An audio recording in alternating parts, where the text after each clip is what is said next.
Bonjour, alors aujourd'hui, je vais parler de mes, dans le fond, le prochain programme dans lequel je m'aventure à la prochaine session qui va être à l'IPIC à Laval, c'est-à-dire le programme qui se donne là-bas, c'est un programme de sécurité incendie pour faire le métier de pompier, ce qui est un de mes rêves de jeune enfant. Alors, je vais commencer par vous énumérer un peu où on s'en va avec tout ça pour le reste de ma présentation. C'est-à-dire, premièrement, je vais commencer par mes sources de motivation et de découragement, puis les solutions qui vont faire en sorte que je serai capable de me garder motivé puis de rester à l'école. Je vais aussi parler de la gestion de mon temps et la gestion de mon stress, puis les solutions qui vont s'apporter à tout ça par après.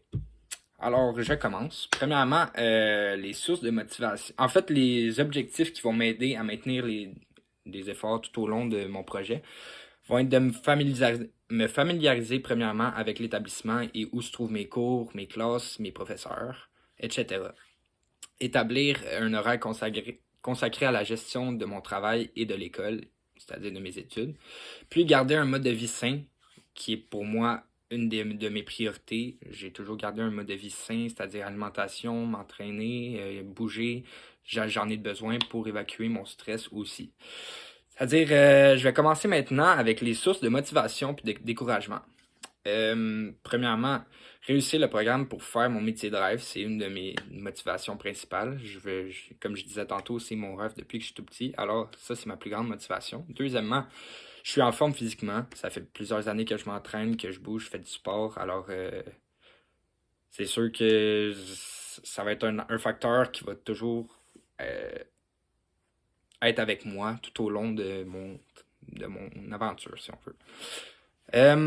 Une autre source de motivation, ce serait que j'aurais plus de cours de base. Alors, vu que c'est un DEP, j'aurais pas à me soucier d'avoir à passer des cours de français ou quoi que ce soit.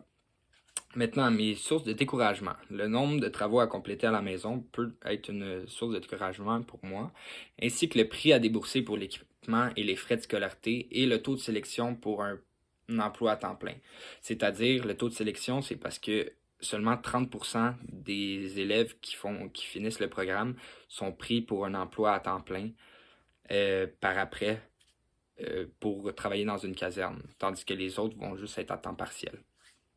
Maintenant, les solutions que j'aurais à me donner pour mes découragements serait de faire mes travaux à l'école pour éviter toutes les sources les sources de distraction à la maison, ainsi que de me créer un équilibre budgétaire pour les frais que je vais avoir à payer pour les équipements ainsi que les frais de scolarité.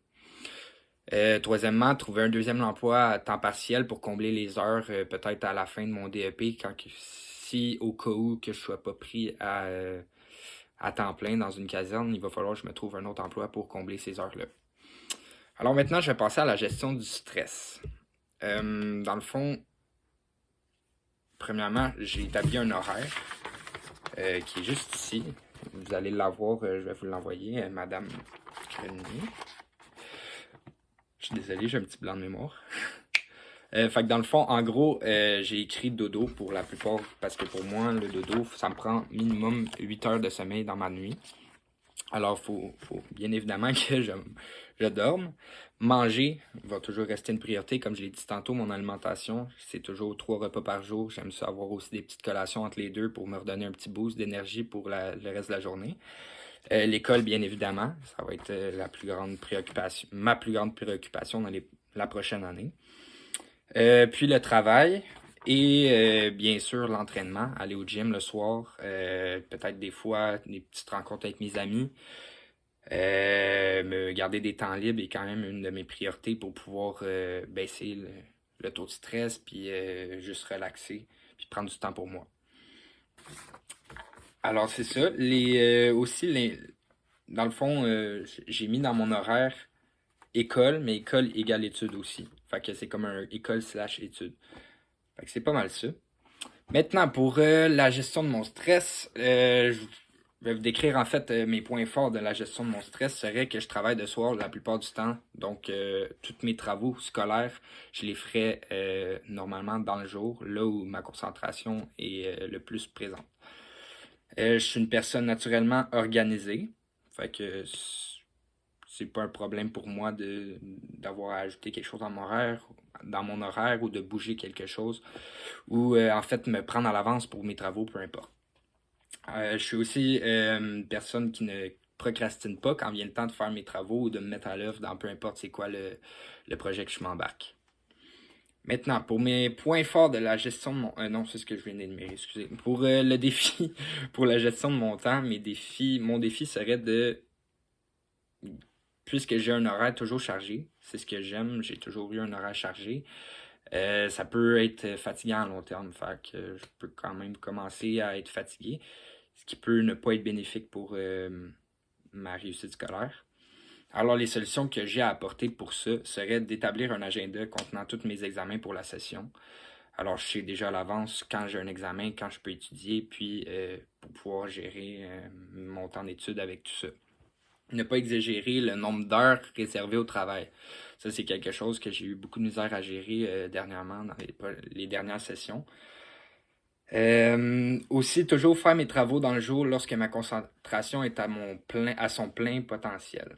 Alors, bien évidemment, moi, c'est dans le jour que ma concentration est là. Quand j'arrive le soir, je suis pas capable de m'embarquer dans mes travaux. Soit je suis trop fatigué ou les enjeux de ma journée me jouent dans la tête, puis c'est ce que ça donne.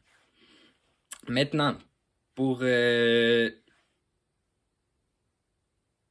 gestion de mon stress.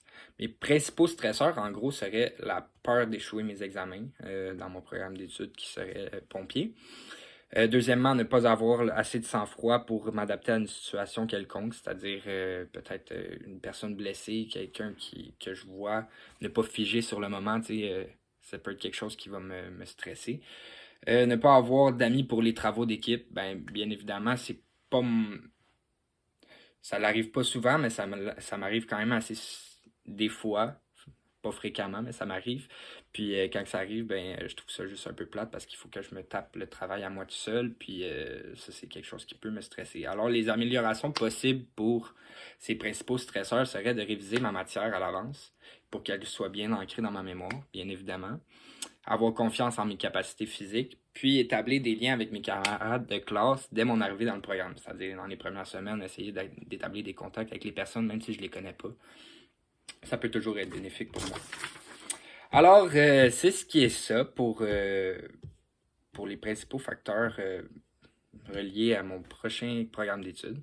Alors, pour conclure, le principal point à retenir, je dirais, serait celui de la gestion de mon temps, ce qui est un élément avec lequel j'ai toujours eu de la misère à m'adapter selon mes préoccupations les plus importantes, puis mettre les priorités en avant.